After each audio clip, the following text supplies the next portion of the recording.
Hey, what's up everyone? In this video we're doing a performance review of the Hoka on a rocketx.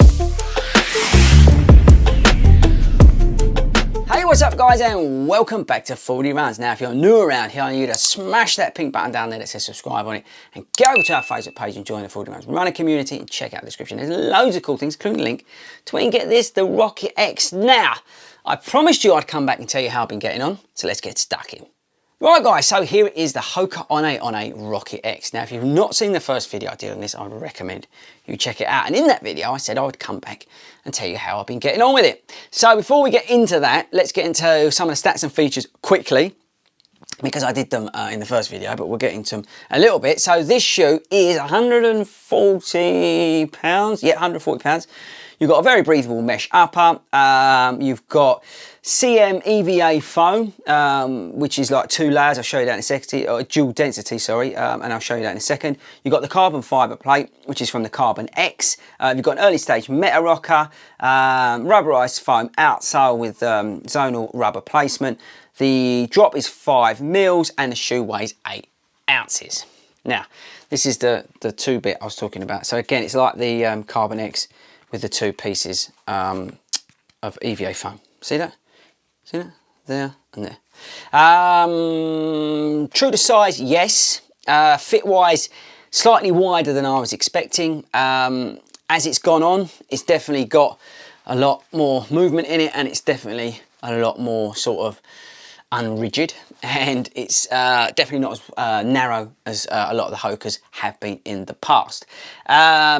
I've removed the runner's knot on them because I found that when I put a runner's knot on them, and this is only me, that they were really pinching in across the top of my foot. So that's one thing I have found. In terms of the durability of the outsole, now this is the problem with a lot of Hokas, Rincon 2 and what's the other one? The Bondi 7. Some of these shoes from Hoka are notoriously known to wear very quickly.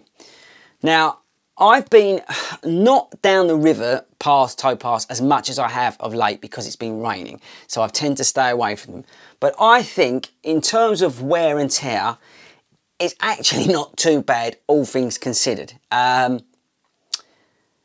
surprised to a degree versus some of the sort of expectation and comments that I've seen about wear and tear on Hoka. I've never had a huge wear and tear problem with the Hokas that I've had, and it's a shame. I had a pair, I think they're out there, of Clifton 5s. I was going to show you them. Actually, stay there. I'll edit this and I'll come back and I'll get them. Stay there. Okay, I'm back. So here they are. Look. Now I don't think that's actually too bad. Can you see that as you're focusing? It's wearing here a bit. It's totally worn out there. But you know what? All things considered, I mean, I don't think that's too bad. So where everybody says about Hoka, you know, wear and tear, and you know, if you're comparing it against some of the other shoes out there, yeah, I get it. But I've never really had that big a problem with it. So to report back to you, no, I've not really had that many issues in terms of wear and tear. It's a little bit there and a little bit there, but that's about it. Performance-wise, it's again an exciting shoe. I've said, I think in the original video, it's a fun shoe to be in. I have found that when I'm running at pace, I feel like my foot is coming down like at this angle instead of, you know, straight down. I feel like I'm running a little bit like that. Could be me, could be my head, whatever. But I do feel like I'm coming down like that and collapsing maybe a little bit on the outside. But I'm trying to run fast, but I just have that feeling that I'm running along like that my foot is a little bit like that. Maybe it's just in my mind, but I've not had any issues in terms of pain on the inside of my shin like I did with like the TC, for example, from New Balance, which is a very soft foam. I found the foam to be very responsive with the carbon plate. Is it as exciting as some of the other shoes out there? In places, yes, but it's sort of, I don't know, once you get out, over that 5K, I found that I kind of lose the excitement in it. It just then feels like another normal shoe. Maybe I'm being a bit harsh. This is a great shoe, people, right? This is a really fun shoe to run in. It is a quick shoe with the plate and the EVA midsole. It is a great fun shoe to run in. I don't know whether it's the most competitive shoe out there. I'm probably wrong and I'll probably get hammered for it. But yeah, I think that's the key takeaway from the performance review side of things is it's a lot of fun.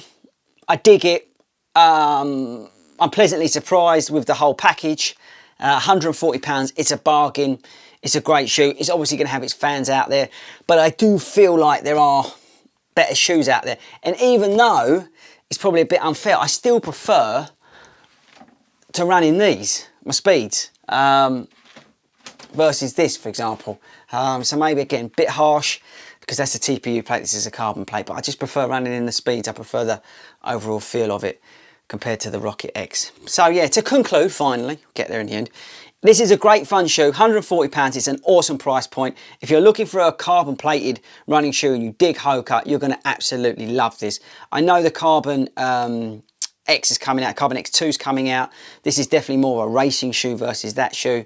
It's a lot of fun, but yeah, I'm not sure it's the best thing I've tried all year.